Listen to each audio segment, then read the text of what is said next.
का वही सामना कर सकता है, वर्तमान का वही सामना कर सकता है। वो निडर होता है जो वास्तविकता को स्वीकार लेता है,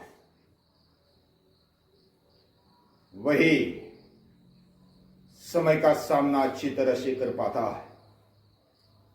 मेरी वास्तविकता क्या है, मैं कहां पर हूं, मेरी शक्ति कितनी है, मेरा ज्ञान कितना है, मेरा प्रेम, मेरा भाव कितना है, यह समझने की कोशिश है हमें वर्तमान में अच्छा जीने के लिए काम आएगी। जब हमें वास्तविकता पता है तब हम अच्छी तरह से सामना कर सकते हैं। किस तरह सामना करना है, किस तरह सामने आने वाली परिस्थिति पर मात देनी है, यह तब भी तय कर सकते जब हम अपनी वास्तविकता को मालूम कर लेते हैं। कोई भी राजा लड़ने के लिए निकलता है या तो आक्रमण को प्रतिकार कर लेता है, तब वो अपने आप को, अपनी सैन्य शक्ति को, अपने युद्ध शक्ति को वह जान लेता है कि मेरी शक्ति कितनी है, सामने वाला शत्रु कैसा है, वह कितना ताकतवर है, कितना होशियार है।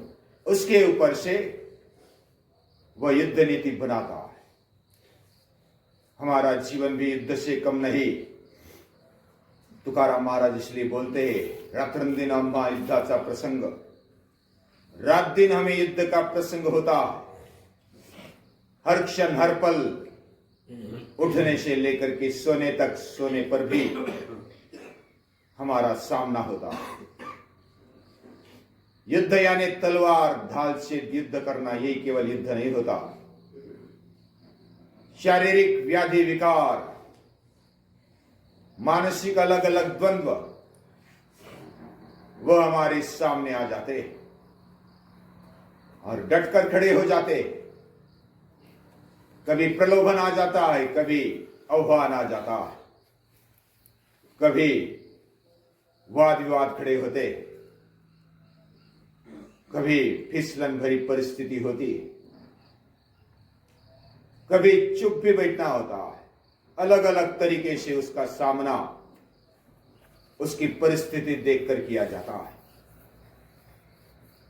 हम हमारी वास्तविकता को समझे, पहली बात। दूसरी बात, हमारे अंदर शक्ति निर्माण करें, शक्ति को सतत जागृत रखें। सातत्यपूर्ण उसके लिए मेहनत यह आवश्यक है। अगली बात है कि हमारा मन भी तैयार रहे। हम जब भागेंगे तो, जैसे बंदर का उदाहरण सभी ने सुना है कि स्वामी विवेकानंद के पीछे बंदर भागे, वैसी परिस्थिति बंदर के समान हमारे पीछे भागती है। अब जब भागते हैं हम पलायनवादी बन जाते हैं। हमारा जीवन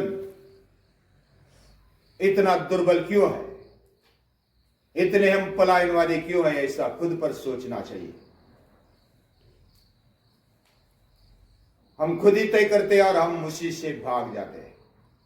अरे आज के दिन जाने दो, कल से देखेंगे। फिर कल आज बन करके आता है, फिर भी हम अपने मन को ढीला कर देते हैं कि जाने दो, आज के दिन भी क्या होगा, एक दिन चला गया, कुछ नहीं हुआ, दूसरा दिन भी जाने दो। ऐसा एक एक दिन, एक एक पल, एक एक महीना, एक एक साल चला जाता है और हम वैसे की वैसे उधर ही ठहर जाते, उल्टा अधपतित होने लगते। हम अपनी वास्तविकता को स्वीकारें, उसमें शक्ति, बुद्धि और प्यार को बढ़ाए, हमारे अंदर जो आत्मीयता है उसको भी बढ़ाए और उसका सही उपयोग करते हुए जो भी सामने है उसका सामना करना है, जिम्मेदारी से उसको स्वीकारना है। यह मेरे आयुष्य में आया है तो उसको सर से स्वीकार होना चाहिए। हम पलायनवादी यानी जो भी है उसको सामना न करने से डरते हैं। मैं ज्यादा आह्वान नहीं लेना चाहता हूं, लेकिन मेरी मर्जी से वो आह्वान आ जाए, ऐसा नहीं होता। जीवन में अचानक आह्वान आ जाता है, अचानक परिस्थिति बदल जाती है। तब उस परिस्थिति को ऐसा नहीं बोल सकते कि तू थोड़ी देर रुक जा, मैं आता हूं, मैं सो रहा हूं, बाद में आऊंगा। ऐसा काल नहीं होता। काल किसी को क्षमा नहीं करता, वह झड़प लगा देता है, वह पूरे ताकत के साथ आ जाता है। हम जितने डरपोक है, जितने दुर्बल है, उतना उसका आघात ज्यादा होता है। हम समय के सामने मक्कमता से खड़े रहे। ये सूर्य नारायण हमारे लिए आदर्श है।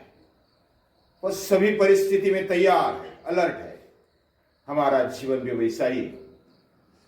हे सूर्य नारायण, हमें तेज देना, बल देना, हमें वीर्य देना, हमें ओज देना, हमें सब कुछ दे देना।